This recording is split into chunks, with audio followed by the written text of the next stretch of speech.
Computer सिर्फ logical चीजें करता है। अगर कंप्यूटर को बोलो कि 2+2 क्या होता है, कंप्यूटर बताएगा 4 ही होता है, राइट? पर बिजनेस हमेशा इमोशन से होता है और इमोशंस हमेशा इलॉजिकल होते हैं। आपको पता नहीं होता कि क्यों ऐसा इंसान सोच रहा है, इसलिए वो इलॉजिकल बन जाते हैं। इमोशंस कभी लॉजिकल होते ही नहीं है। तो जब कोई चीज लॉजिक से होती ही नहीं है, कैसे कभी कोई कंप्यूटर आपकी डायरेक्ट सेलिंग की जॉब आपके हाथ से ले लेगा? सोचने वाली बात है कि नहीं है? डायरेक्ट सेलिंग का जो नींव है ना, जो ग्राउंड है, जो बेसिस है, वो यही है कि जब तक आप मेरे से बात नहीं करोगे, मैं आपसे बात नहीं करूंगी, हम लोग एक कॉमन कंक्लूजन पे नहीं पहुंचेंगे, तब तक डायरेक्ट सेलिंग हो ही नहीं सकती। इसलिए कभी कोई कंप्यूटर डायरेक्ट सेलिंग ले ही नहीं सकता। जब मुझे ये चीज समझ में आई, तब मैंने डिसाइड किया कि बेटा अंजलि, तू रुक जा। आने वाले 5 सालों में तो तेरे को डायरेक्ट सेलिंग ही करनी पड़ेगी। यस। फिर भी मैंने अपने आप को क्या बोला, आने वाले 5 साल। फिर भी मैं अपने आप को 5 साल का गैप दे रही थी। फिर ऐसा क्या हुआ कि 1 साल में डिसीजन बना लिया, नौकरी छोड़ दी और डायरेक्ट सेलिंग चालू कर दी, आरसीएम में आ गई। क्या हुआ? बताओ बताओ बताओ बताओ।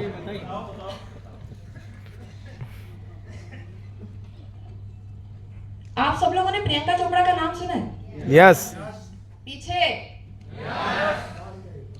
प्रियंका चोपड़ा बहुत बड़ी स्टार है, सब लोगों ने नाम सुना ही है प्रियंका चोपड़ा का। यस। प्रियंका चोपड़ा की मैं पर्सनल पीआर हुआ करती थी उस समय, पर्सनल पीआर रिप्रेजेंटेटिव हुआ करती थी मैं। वो अमेरिका में अभी ज्यादा काम कर रही है, तो अमेरिका में उसका पर्सनल पीआर अलग है, पर इंडिया का पीआर मैं हैंडल करती थी उसका। मैं आपको एग्जैक्टली 1 साल पहले की बात बता रही हूँ। आप लोग सर्च कर सकते हैं, गूगल सर्च कर सकते हैं कि मैं सच बोल रही हूँ झूठ बोल रही हूँ क्या, कोई ना कोई तो वीडियो देखोगे अगर उससे एग्जैक्टली 1 साल पहले की, तो कहीं ना कहीं तो भागती हुई दिखूंगी मैं आपको, इतनी सच बात बोल रही हूँ। प्रियंका चोपड़ा 1 मार्च 2023, अभी 24 चल रहा है ना, हाँ, 2023 को इंडिया आई थी एक प्रोडक्ट लॉन्च के लिए। 1 मार्च 2023 एक प्रियंका चोपड़ा आई थी और प्रोडक्ट लॉन्च करने के लिए आई हुई थी अमेरिका से। बहुत बड़ा प्रोडक्ट लॉन्च था, बहुत बड़ी कंपनी थी। तो प्रियंका चोपड़ा को है ना, इतना बड़ा इवेंट था, तो बहुत सारे मीडिया के लोग आने वाले थे, जर्नलिस्ट आने वाले थे। तो प्रियंका चोपड़ा को बोला गया था कि आप स्टेज पे आके बोलो। स्टेज पे आके बोलने के लिए मेरे को मेरी बॉस ने समझा के भेजा था कि इतना बड़ा इवेंट है, तो तुम ऐसा करना, प्रियंका चोपड़ा को स्क्रिप्ट देना, क्योंकि हर कुछ ही बोल देगी तो हर कुछ ही छाप देंगे। होता है? यस। ऐसा ही होता है। तो मैंने प्रियंका चोपड़ा को ना पूरी स्क्रिप्ट बना के दी थी कि ये पॉइंटर्स आपको नहीं बोलने हैं, ये पॉइंटर्स आपको बोलने हैं। प्रोग्राम चालू हुआ, मैं और मेरी बॉस फ्रंट रो में बैठे हुए थे क्योंकि इतना बड़ा इवेंट था। प्रियंका चोपड़ा आई स्टेज पे, प्रियंका चोपड़ा ने बोलना चालू किया प्रोडक्ट के बारे में, कंपनी के बारे में। बोलते बोलते प्रियंका चोपड़ा ने कुछ ऐसा बोल दिया जो उसको नहीं बोलना चाहिए था। और मेरी बॉस स्लो मोशन में मेरी तरफ टर्न की और मेरे ऊपर चिल्लाने लगी सबके सामने, तेरा दिमाग खराब है, तू कैसी लड़की है, तेरे को मैंने समझाया था उसको ऐसा नहीं बोलना है, तूने ऐसा कैसा क्या समझाया उसको कि उसने ऐसा बोल दिया। मैंने बोला यार दिमाग खराब है इसका, जो मेरी गलती है भी नहीं उसके ऊपर मुझे क्यों डांटा जा रहा है इतना। और आप सब लोगों के साथ यही होता है, सारे बॉस होते ही खड़ूस है, सारे बॉस चिल्लाते रहते हैं फॉर नो रीजन। मेरी मिस्टेक भी नहीं थी, उसके ऊपर मेरी बॉस ने मेरे को इतना डांटा, इतने बड़े इवेंट, इतना बड़ा इवेंट था तो मैंने क्या काजल और मस्कारा डाल रखा हुआ था आंखों में, रो रही थी, रोते रोते सब कुछ साथ में आ गया, काला काला। कभी किसी ने पैंडा की शक्ल देखी होगी तो मैं एकदम उसकी तरह लग रही थी। भालू की शक्ल देखी, एकदम रिजेंबल कर रहे थे भालू और मैं उस समय। इतनी बुरी हालत कर दी थी, मैंने खाना भी नहीं खाया। इवेंट खत्म हुआ, मैं किसी रेस्टोरेंट में गई खाना खाने और मैंने रोते रोते 12 o'clock के आसपास पापा को फोन किया। रोते रोते मैं बोल रही पापा मैं क्यों कर रही हूँ, मेरे को बिल्कुल भी अच्छा नहीं लग रहा है, मेरे को बॉस यूं ही फालतू में चिल्लाती रहती है, ये सिर्फ आज की स्टोरी नहीं है, हमेशा की स्टोरी बन चुकी है। आप मेरे को बताओ, अगर मैंने फ्यूचर में डिसीजन लिया आरसीएम करने का, क्या आप मेरे साथ खड़े रहोगे, क्या आप मेरा सपोर्ट करोगे? पापा ने बोला तू अभी के अभी नौकरी छोड़ और आरसीएम करना चालू कर दे।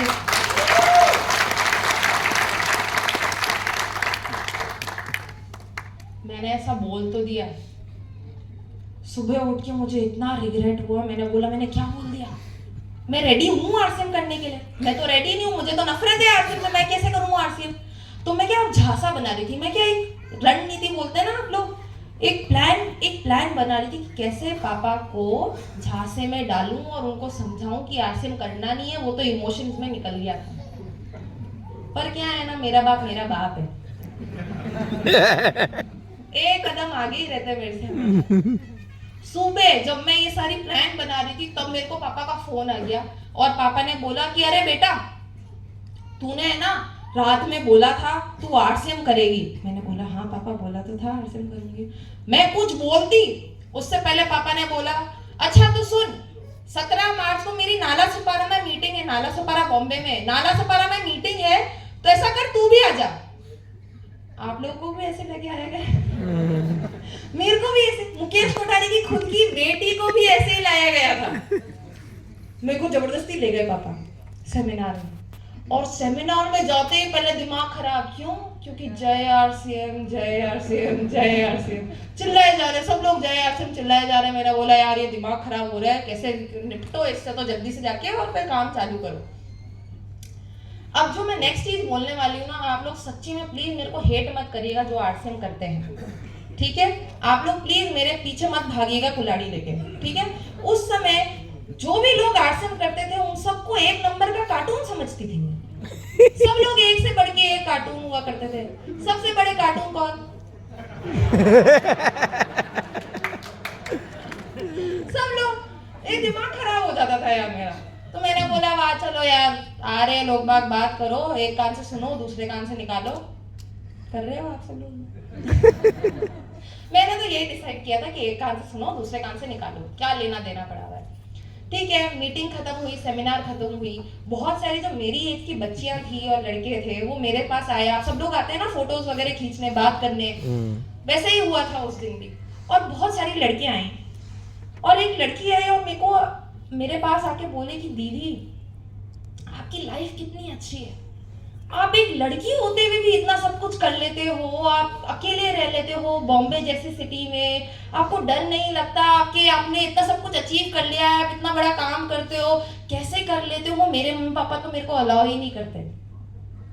और उस दिन मेरे को ये चीज समझ में आई कि शिट, आज मैं जो भी लड़की हूँ, जैसी भी लड़की हूँ, जो भी कर सकती हूँ वो सिर्फ और सिर्फ आरसीएम के थ्रू ही कर सकती हूँ और किसी के द्वारा नहीं कर सकती हूँ। अगर मेरे पापा आरसीएम नहीं करते, आप लोग ये सीधा सीधा समझिए ना, आप लोग गुजरात में रहते हैं, मैं राजस्थान की लड़की हूँ। राजस्थान की लड़कियां कितनी पिछड़ी हुई होती है आप सब लोगों को पता है, घूंघट में रखते हैं, Yes. बाहर नहीं निकलने देते, सब लोगों को पता है वो। मेरे पापा तो नौकरी वाले इंसान थे। अगर वो आरसीएम नहीं करते, दुनिया नहीं देखते, जाते नहीं बाहर, लोगों से बात नहीं करते, तो शायद उनको ये चीज समझ में ही नहीं आती कि अगर देश को आगे बढ़ाना है और फैमिली को आगे बढ़ाना है तो साथ ही साथ लड़कियों का भी आगे बढ़ना जरूरी है।